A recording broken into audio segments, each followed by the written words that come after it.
नमस्कार, one India Hindi में आपका स्वागत है और मैं हूं आपके साथ विवेक। दुनिया के दूसरे सबसे ज्यादा जनसंख्या वाले देश भारत में हर 1 लाख की आबादी पर औसतन 156 पुलिसकर्मी है। यानी कि देश में एक पुलिसकर्मी पर 641 व्यक्तियों की सुरक्षा का भार है। हालांकि राष्ट्रीय स्तर पर पुलिसकर्मियों की स्वीकृत संख्या प्रति 1 लाख की आबादी पर 195 है। यानी कि सरकार ने एक पुलिसकर्मी को 512 व्यक्तियों की सुरक्षा की जिम्मेदारी दी है। लेकिन वास्तविकता कुछ और है। राष्ट्रीय स्तर पर प्रति 1 लाख लोगों पर वास्तविक पुलिसकर्मियों की औसतन संख्या सिर्फ 151 ही है।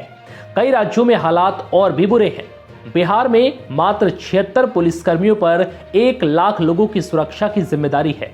ये तथ्य इंडिया जस्टिस रिपोर्ट 2020 के अध्ययन से सामने आए हैं। हाल ही में टाटा ट्रस्ट ने इंडिया जस्टिस रिपोर्ट 2020 जारी की है।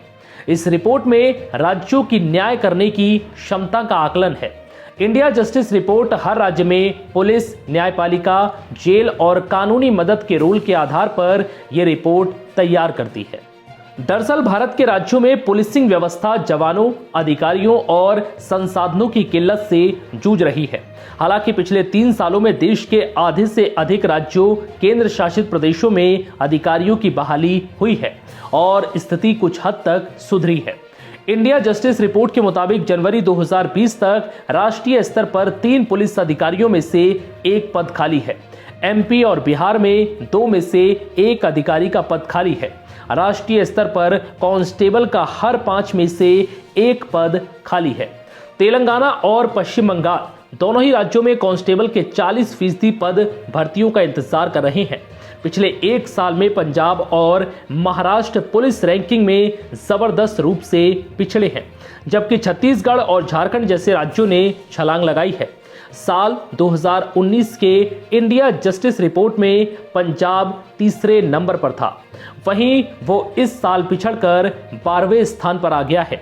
इसके पीछे की वजह बताते हुए रिपोर्ट में कहा गया है कि पंजाब में पुलिस पर सरकारी खर्च कम हुआ है। पिछले 5 साल में अधिकारियों और कांस्टेबल की वैकेंसी बढ़ी है।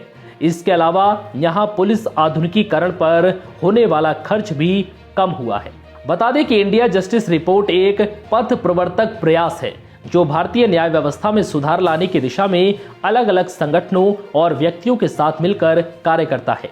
ये संस्था 18 बड़े और मध्य आकार के राज्यों और 7 छोटे राज्यों और उनके द्वारा न्याय प्रदान करने की क्षमता के अनुसार उनकी रैंकिंग करती है। भारत के राज्यों की न्याय व्यवस्था की रैंकिंग करने के लिए Tata trust centre for social justice, common cause, commonwealth human right initiative, Daksh, how India lives, TISM, Prayas और Vidhi centre for legal policy के साथ मिलकर काम करता है, जिसने ये रिपोर्ट पेश की है। फिलहाल इस वीडियो में इतना ही। नमस्कार।